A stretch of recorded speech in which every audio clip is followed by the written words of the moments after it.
ஆண்டவர் இயேசு கிறிஸ்துவில் என் பிரியமான சகோதரிகளே, அன்பார்ந்த குழந்தைகளே, நம்முடைய பாதுகாவலர் திருமுழுக்கு யோவான். மறைமாவட்டத்திலே நம்ம ஆலயம் மட்டும்தான் திருமுழுக்கு யோவானை பாதுகாவலராக பெற்றிருக்கிறது. வேறு சில மறை மாவட்டங்களில் ஒரு கோயில் கூட கிடையாது திருமுழுக்கு யோவானுக்கு. சில மறை மாவட்டங்களில் தான் இருக்குது, எல்லா மறை மாவட்டத்திலும் இல்லை. உண்மையாகவே நாம் ஒரு விதத்தில் பெருமைப்பட வேண்டும். திருமுழுக்கு யோவானை பாதுகாவலராக பெற்றிருக்கிறோம். ஒவ்வொரு ஆண்டும் ஜனவரி மாதம் 24ஆம் தேதி அவருடைய பிறப்பு கொண்டாடப்படுகிறது. ஜூன் மாதம் 24, கரெக்ட், ஜூன் மாதம் 24. அவருடைய இறப்பு என்னைக்கு கொண்டாடப்படுகிறது தெரியுமா? அவருடைய இறப்பு, அதுக்கும் ஒரு திருவிழா இருக்கிறது. ஆகஸ்ட் மாதம் 29ஆம் தேதி, ஆகஸ்ட் மாதம் 29ஆம் தேதி. வழக்கமாக புனிதர்களுக்கெல்லாம் அவர்களுடைய இறப்பு நாள் தான் கொண்டாடப்படும். ஏன்னா அந்த இறப்பு நாள் விண்ணகத்தில் பிறப்பு நாள் அப்படின்னு சொல்லி புனிதர்களுக்கு அப்படித்தான் கொண்டாடப்படும். 3 பேருக்கு மட்டும்தான் பிறப்பு நாளும் கொண்டாடப்படுகிறது. ஒன்று ஆண்டவர் இயேசு கிறிஸ்து. என்னைக்கு கொண்டாடுறோம் ஆண்டவருடைய பிறப்பை? டிசம்பர் மாதம் 25ஆம் தேதி. இன்னொன்று அன்புத்தாய் அன்னை கன்னிமரியா, செப்டம்பர் மாதம் 8ஆம் தேதி. மூன்றாவது நம்முடைய பாதுகாவலர் புனித திருமுழுக்கு யோவான். பழைய தமிழில் நாங்கள் படிக்கும்போது ஸ்நாபக அருளப்ப அப்படின்னு சொல்லுவோம். இந்த காலத்தில் திருமுழுக்கு யோவான். இவர்கள் மிக முக்கியமானவர்கள் என்று நமக்கு தெரிகிறது. ஆனால் இன்னைக்கு இந்த வெள்ளிக்கிழமை திருவிருத்தி ஆண்டவர் பெருவிழாவும் கூட. ஆனால் நம்ம மக்கள் பங்கு சமயற்ற எப்போ பார்த்தாலும் 24ஆம் தேதி தான் வைப்போம் அப்படின்னு. இந்த வருஷம் அகில உலக திருச்சபை திருமுழுக்கு யோவானுடைய பிறப்பு விழாவை நேற்றே கொண்டாடிவிட்டது. எல்லா ஊர்லேயும் ஜூன் மாதம் 23ஆம் தேதி. ஏன்னா இன்னைக்கு திருவிருத்தி ஆண்டவருடைய விழாவை கொண்டாட வேண்டும் என்பதற்காக நம்ம ரெண்டையும் சேர்த்தே கொண்டாடினோம். அதனால் ஒன்றும் பிரச்சனை கிடையாது. அன்பான மக்களே, உங்களையெல்லாம் பார்க்கும்போது ரொம்ப ரொம்ப சந்தோஷமாக இருக்குது. திருமுழுக்கு யோவான் கடவுளால் தேர்ந்தெடுக்கப்பட்டார். நாமும் கடவுளால் தேர்ந்தெடுக்கப்பட்டிருக்கிறோம். இன்றைய முதல் வாசகம் எசாயா 49 அழகாக வாசித்தாங்க. அதில் சொல்லியிருக்கு, நீ பிறக்கும் முன்பே உன்னை பெயர் சொல்லி அழைத்தேன், தாய் வயிற்றில் இருக்கும் போதே உன்னை நான் தேர்ந்து கொண்டேன். நம்ம எல்லாருக்கும் கடவுள் ஒரு திட்டம் வைத்திருக்கிறார். இந்த பிள்ளைங்க இருக்குது, நல்லா படிக்கணும், வளரணும், கடவுளுக்கு ஒரு திட்டம் இருக்குது. அதே போல பெற்றோர் இருக்கிறீங்க, கடவுள் உங்களுக்கு என்று ஒரு திட்டம் வைத்திருக்கிறார். நல்ல மனைவியாக இருக்க வேண்டும், நல்ல கணவராக இருக்க வேண்டும், நல்ல தாயாக இருக்க வேண்டும் பிள்ளைகளுக்கு என்றெல்லாம் கடவுள் திட்டம் வைத்திருக்கார். நான் உன்னை தேர்ந்து கொண்டேன். அதில் ரொம்ப அழகா சொல்லியிருக்கு. நீ சில சமயத்தில் நினைக்கலாம், வீணா நான் கஷ்டப்பட்டு உழைச்சேன், என் வாழ்நாளே வீணா போச்சு. கடவுள் சொல்றார், உன்னுடைய செயலுக்கு நான் கைமாறு கொடுப்பேன், கவலைப்படாத.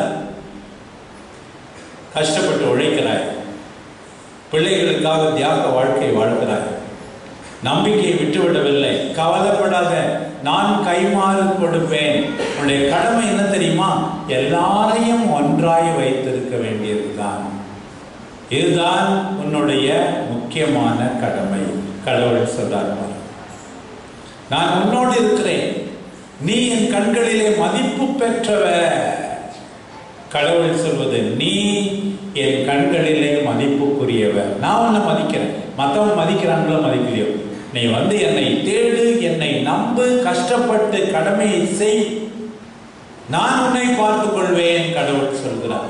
அதே போலதான் பாருங்கள் பிரியமானவர்களே, திருமுழுக்கு யோவானுடைய வாழ்க்கையும். இந்த திருமுழுக்கு யோவானை பற்றி மட்டும் நான் ஒரு 10% வைக்கலாம். அப்புறம் வந்து ராத்திரி சாப்பாடுக்கு தான் நம்ம போக முடியும். அதனால சுருக்கமாக ஒரு சில வார்த்தைகள் நம்ம வந்து என்ன கற்றுக்கணும் அப்படின்னு சொல்லி, லூக்கா நற்செய்தி 1ஆம் அதிகாரத்தில் முதல்ல அவங்க அப்பா அம்மாவை பற்றி ஒரு வார்த்தை சொல்லியிருக்கு. அவங்க அப்பா அம்மா யாராரு? சக்கரியா, எலிசபெத். அவங்கள பற்றி ஒரே ஒரு வார்த்தை சொல்லியிருக்கு, அவர்கள் நேர்மையாளர்கள். இன்னைக்கு உங்களை பற்றியும் என்னை பற்றியும் நேர்மையான மனுஷப்பா அப்படின்னு சொல்லணும் மற்றவங்களும். அதுதான் பெருசு. அந்த நேர்மையாளராக இருந்தவங்களுக்கு தான் அப்படிப்பட்ட பிள்ளை கொடுக்கப்பட்டது. பாருங்க, 1ஆம் அதிகாரம் 6வது வசனத்திலே சொல்லப்பட்டிருக்கிறது, அவர்கள் நேர்மையாளர்கள். இன்னொன்று,